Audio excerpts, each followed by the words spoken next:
नाज़रीन नवासा खबर शेयर कंदालू नुशरफ रोज़ में रिपोर्ट करवाए रिजवान अली जुमानी अगूणे वफ़ाक़ी वज़ीर GDA अगवान NPP सरबराह साबिक़ वफ़ाक़ी वज़ीर मुर्तज़ा ख़ान जतोई जी अॼु 29 जुलाई अरबा दिहाड़े मोरो इलेक्शन वारे केस ऐं दादू ज़िले अमीनाणी थाणे ते थियल केस जी ॿुधणी ETC कोर्ट में रखियल हुई।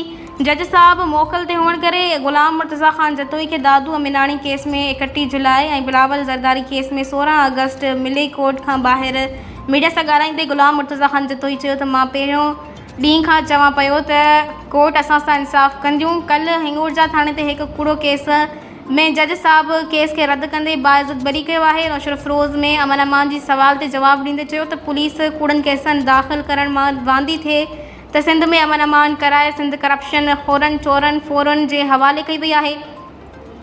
हुक्मरान रुगो रिश्वतखोरी ऐं इंतकामी कार्रवाइयूं करण में पूरा आहिनि। सिंध असेंबली में वज़ीर दाख़िला ज़ियाल अंजार ते तनक़ीद कई वई आहे त सिंध पुलिस के मातहत चवे थो छा इहा सही ॻाल्हि आहे। ग़ुलाम मुस्तफ़ा ख़ान जतोई चयो त सही ॻाल्हि आहे, वज़ीर दाख़िला जे मातहत हूंदी आहे। सिंध पुलिस जॾहिं असां वज़ीर हुयासीं त सिंध पुलिस असांजे मातहत हूंदी हुई।